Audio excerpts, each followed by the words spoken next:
अधिवक्ता दिवस की सभी को बहुत बहुत मुबारकबाद। आज 3 दिसंबर हम लोग भारत में एडवोकेट्स डे यानी अधिवक्ता दिवस के रूप में मनाते हैं। आज बड़ा उपयुक्त अवसर है उस नारे के विषय में सोचने का, मंथन करने का और आज के इस खास संदर्भ में उसके महत्व पे विचार करने का, जिसे हम अधिवक्ता के रूप में जन्म लेने के बाद से ही सुनते आ रहे हैं। वो नारा है अधिवक्ता शक्ति राष्ट्र शक्ति। मेरे को जो समझ में आया वो ये कि जिले के स्तर पे, प्रदेश के स्तर पे और देश के स्तर पे अधिवक्ता एक ऑर्गेनाइज्ड बॉडी है। यानी कि ये वर्दी पहनकर आप पंजाब, हरियाणा, तमिलनाडु, महाराष्ट्र, असम, गुजरात, मिज़ोरम या किसी भी अदालत में चले जाएं, आपको एक बिरादरी का अनुभव होगा, एक बिरादरी की खुशबू आएगी जिसमें तमाम मज़हब, जाति, भाषा, प्रांत के संगी साथी सभी शामिल हैं। ये शक्ति इसलिए भी है कि अधिवक्ता कानून का जानकार है। शक्ति इसलिए भी है कि हम ही लोग हैं शायद जिसे शिक्षकों के अलावा जिसे अपने कार्य से हटकर भी पढ़ने का, जानने का, सीखने का मौका ज़िंदगी भर मिलता रहता है। शक्ति इसलिए भी है कि राष्ट्रीय स्तर पे ही नहीं, अंतर्राष्ट्रीय स्तर में भी एक ऑर्गेनाइज बॉडी है। वो इसलिए कि अगर हम वर्दी बदल जाने पर भी अगर किसी और मुल्क में जाते हैं और हम कहते हैं कि भारत के फ़लाना फ़लाना कोर्ट में हम न्यायिक कार्य करते हैं, तो एक बिरादरी सी महसूस होगी और एक कम्युनिटी फीलिंग आएगी। तो इस शक्ति का इस्तेमाल अगर दो कार्यों के लिए किया जा सके, एक भारत में लोकतंत्र के आदर्श हालात पैदा करने के प्रयास के लिए और दूसरा इस पर्यावरण को आने वाली पीढ़ियों, अपने बच्चों, उनके बच्चों और ईश्वर के बनाए वो तमाम जीव जंतुओं को बचाने के लिए, तब इस शक्ति का सही ढंग से इस्तेमाल हो सकेगा। ये एक हनुमान जी की सोई हुई शक्ति की तरह है जो शायद आज़ादी के बाद कुछ लोग तो कार्य करते हैं, लेकिन अमूमन इस शक्ति ने उतना कार्य करना कम कर दिया जितना इसका सामर्थ्य है। इसके पहले तो हम राष्ट्र निर्माण में बहुत कुछ करते रहे, लेकिन उसके बाद हम में अधिकतर लोग, कुछ सभी नहीं, अधिकतर लोग छोटी गाड़ी, बड़ी गाड़ी, उससे बड़ी गाड़ी, छोटा घर, बड़ा घर, उससे बड़ा घर, छोटा बैलेंस, बड़ा बैलेंस, उससे बड़ा बैलेंस के कार्य में उलझ कर रह गए। दो कार्यों के लिए अगर हम कार्य करना शुरू करें, जैसे मैंने कहा कि लोकतंत्र की सफलता के लिए आदर्श हालात पैदा करने का प्रयास करें और पर्यावरण को बचाने के लिए अगर प्रयास करें तो बहुत कुछ हो सकता है। लोकतंत्र की सफलता के आदर्श हालात पैदा करने के लिए एक छोटी कोशिश मैं और हमारे कुछ साथी लखनऊ में करते हैं। वो यह है कि 168 घंटे में से 2 घंटे मैक्सिमम निकालकर अपने घर के पड़ोस में मज़दूरों को, रिक्शे वालों को, किसानों को पढ़ाने का कार्य शुरू करें। ये तारीख, ये दिन हो सकता है कोई शनिवार या रविवार जिस दिन अदालत बंद होती है और चेंबर भी दिन का रहता है। घर से निकलकर वहाँ जाने और लौटने तक का कुल समय मैक्सिमम ज़्यादा से ज़्यादा 2 घंटे लगेगा। शिक्षा का प्रसार करें हम सभी अपने शहर में, अपने गांव में, अपने कस्बे में, और धीमे धीमे सरकारी संसाधनों पे बगैर उन पे बोझ बढ़ाए हम लोग भारत को शिक्षित कर सकते हैं अगर हम प्रयास करें तो 168 घंटे में मात्र 2 घंटे राष्ट्र की सेवा के लिए निकालें। इस 1-1.25 घंटे की पढ़ाई के लिए में जो पढ़ाया जाएगा वो होगा गणित, नहीं गणित तो थोड़ा सा कठिन हो जाएगा, थोड़ा सा भूगोल, थोड़ा सा इतिहास, संविधान, भारत को आज़ादी कैसे मिली, आम आदमी के थोड़े के हक, लोकतांत्रिक व्यवस्था, थोड़ा सा विज्ञान की कैसे अंधेरा होता है, कैसे सुबह होती है, कैसे रात होती है, कैसे क्यों कोई सामान ऊपर, कोई चीज़ ऊपर फेंके तो नीचे आता है, थोड़ा सा विज्ञान इस तरीके का, थोड़ा सा ज्योग्राफी भी। एक एक एक घंटे के कैप्सूल में ये तमाम चीज़ें जोड़ते हुए कुछ अध्यात्म भी जोड़ें कि हम सिर्फ शरीर नहीं, हम उसके अंदर की रोशनी, उसकी वो आत्मा है। इन विषयों पे 1 घंटे की क्लास या 1.25 घंटे की क्लास हम ले सकते हैं। मज़दूरों का कन्वीनियंस देखते हुए, रिक्शे वालों का कन्वीनियंस देखते हुए, यानी कि उनके खाना खाने के बाद का समय वो हो सकता है, यानी 9 से 10 का समय। ये चैलेंजिंग बहुत होता है लेकिन बहुत इंटरेस्टिंग भी है। इस तरीके से हम लोकतंत्र के सफलता के लिए आदर्श हालात पैदा कर सकेंगे, क्योंकि तब हमारा एक एक व्यक्ति सोच समझ के वोट दे सकेगा। दूसरे, वो अपने जीवन के जितने रोज़मर्रा के कार्य हैं वो बेहतर ढंग से कर सकेंगे। सरकार की जो नीतियां आती हैं उनका पूरी तरह फ़ायदा उठा सकेंगे।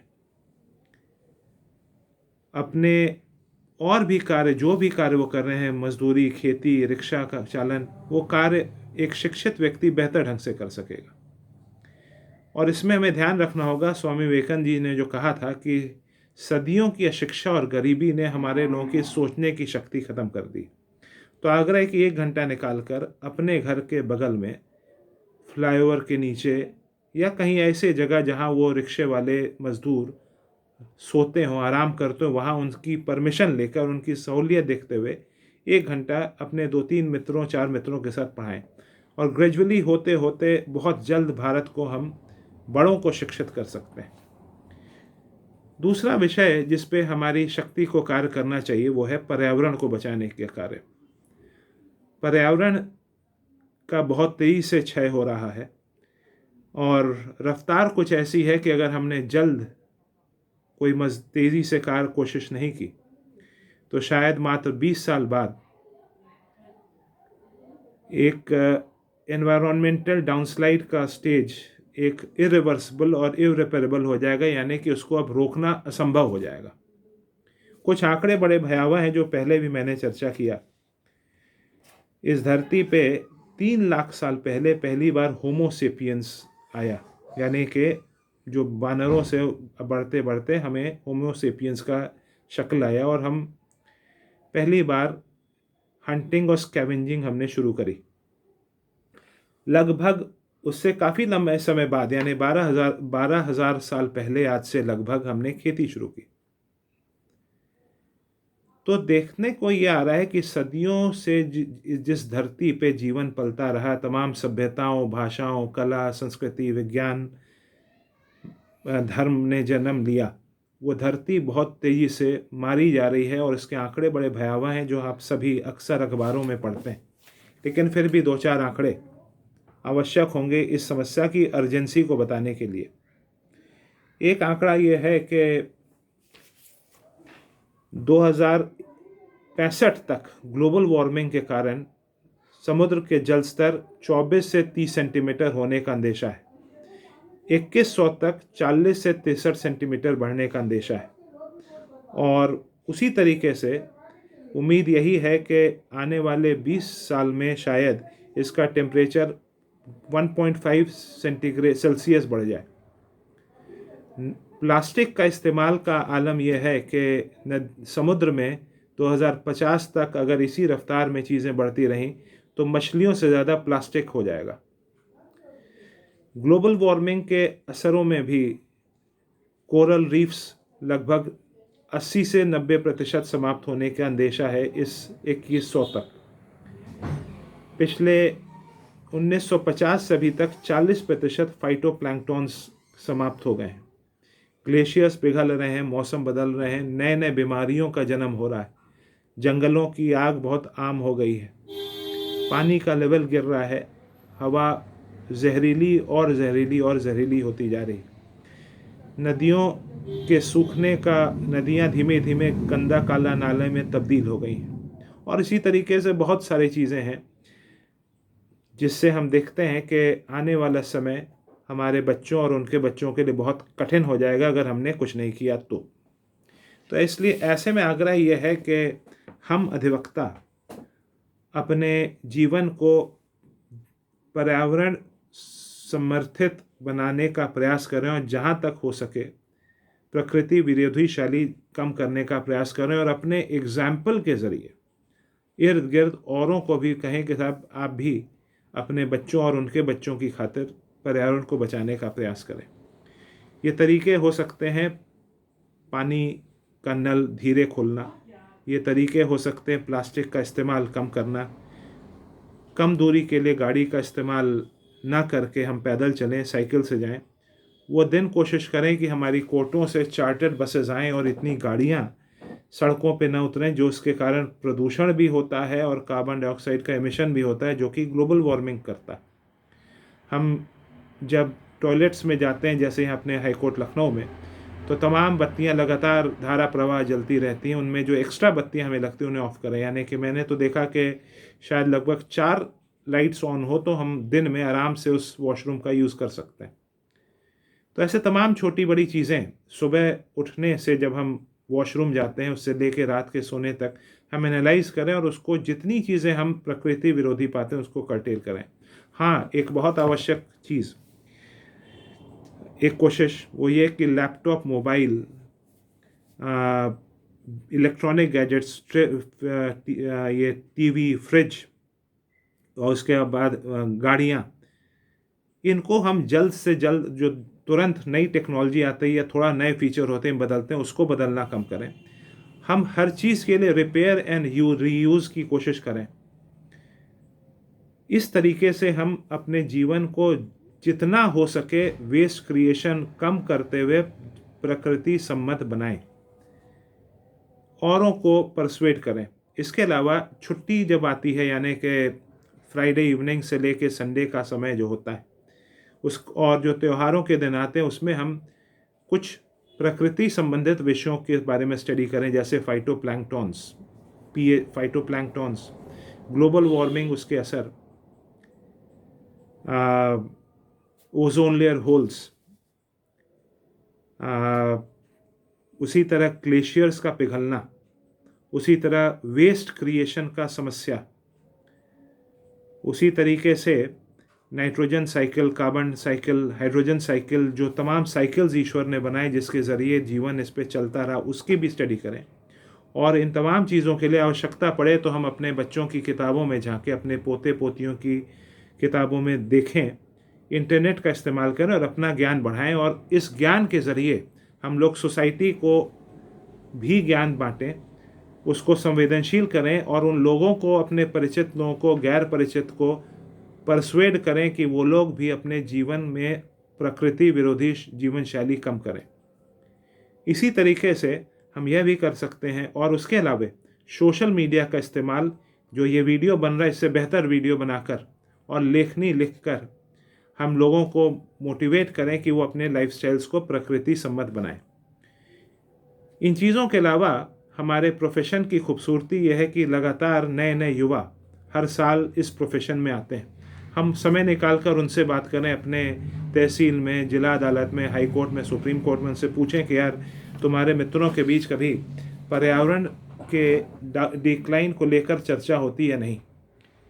अक्सर वो बोलते हैं कि नहीं होती, जैसे हमारे भी मित्रों में नहीं होती, हम लोगों के मित्रों में भी अमूमन ये चर्चा नहीं होती। तो हम उनसे कहें कि यार इन विषयों पे विचार करो। ये विषय जो मैंने कहा, phytoplanktons, global warming, ozone layer holes, इस तरह के तमाम विषयों पे उनसे कहें कि भाई तुम भी छुट्टियों में इन विषय में जानकारी हासिल करो, क्योंकि हम लोग तो शायद 25 साल 30 साल मैक्सिमम रहेंगे, ज़्यादा समय तो तुम्हें ही रहना, तुम्हारे बच्चों को रहना है। और अगर तुम लोग अगर नहीं प्रयास करोगे तो फिर इस धरती को बचाना तुम्हारे लिए मुश्किल हो जाएगा, तुम लोगों के लिए। इन चीज़ों पे विचार करें, क्योंकि अगर हमने भारत में लोकतंत्र की सफलता के लिए आदर्श हालात पैदा करने की कोशिश नहीं की, पर्यावरण को बचाने का कोशिश नहीं किया, तो फिर हमारा सफ़र सिर्फ केसेस करते हुए, हमारे हाई कोर्ट में यहाँ रेफरेंस होता है, अलग अलग जगह अलग अलग तरीके होते होंगे, इस सफ़र, जीवन से मौत का सफ़र, पैदा होने से मौत का सफ़र, सिर्फ केसेस के इर्द गिर्द छोटा बैलेंस, बड़ा बैलेंस, उससे बड़ा बैलेंस बनाने में ही बीत जाएगा। और यह इसलिए भी आवश्यक है कि वो तमाम प्रॉपर्टी तमाम बैंक बैलेंस, तमाम गाड़ियाँ, तमाम बंगला जो हम अपने बच्चों के लिए बटोरने का कोशिश करते रहते हैं, वो सब बेमाने हो जाता है, निरर्थक हो जाता है अगर जीवन लायक हवा, पानी, नदियाँ, पहाड़, जंगल ही न बचें तो आग्रह ये है कि अधिवक्ता दिवस पर अधिवक्ता शक्ति राष्ट्र शक्ति के नारे पे विचार करें और एक और आयाम पे विचार करें कि अधिवक्ता शक्ति अंतर्राष्ट्रीय शक्ति, और हर तहसील, जिला अदालत, सुप्रीम कोर्ट, हाई कोर्ट और भारत के बाहर के अदालतों में भी उन अधिवक्ताओं की खोज करें जो पर्यावरण अपने बच्चों के लिए इस पर्यावरण को और उनके बच्चों के लिए बचाने में इच्छुक रखते हैं, यानी कि वो सच्चा उनसे प्रेम करते हैं। क्योंकि अधिवक्ता अगर कोशिश करें तो ये भारत में लोकतंत्र की सफलता के लिए आदर्श हालात भी पैदा हो सकते हैं और पर्यावरण को आने वाली पीढ़ियों के लिए बचाया भी जा सकता है। अन्यथा ये 84 लाख योनि के बाद मिला जन्म यूं ही व्यर्थ हो जाएगा और जब हम यहाँ से जा रहे होंगे तो एक प्रश्न हमारे दिमाग में रह जाएगा कि भाई हमने अपने जीवन में कुछ समाज और कुछ धरती के लिए कुछ किया या नहीं किया। ये वीडियो बहुत लंबा हो गया है, इसलिए माफ़ी, करीब 16.5 मिनट का हो रहा है, लेकिन समेटना बहुत मुश्किल था, कोशिश की है, कुछ शब्दावली आगे पीछे होगी तो माफ़ करेंगे। हाँ, ये वीडियो अगर अधिवक्ता दिवस के बाद भी आपको मिले, जो कि बाद ही मिलेगा क्योंकि ये वीडियो आज कोर्ट से आने के बाद बनाया जा सका बगैर ज़्यादा समय का वेट किए, तो बाद ही मिलेगा, लेकिन इसको आज और कल और जब भी मिलता है अपने और अधिवक्ता साथियों के पास भेजें कि हम हर तहसील, हर civil court, high court, supreme court और विदेशों में भी उन अधिवक्ताओं को खोज सकें जो इस धरती को इंसानी हवस से और जीवन विरोधी जीवन शैली से बचाने में इच्छुक हैं। अपने सुझाव हमें भेजें। हमारा ईमेल आईडी है save mother association SAVEMOTHER association ASSOCIATION@gmail.com और सभी स्मॉल। तो आइए जीवन को और मकसद दें और अधिवक्ता के जन्म को सार्थक बनाएं। धन्यवाद।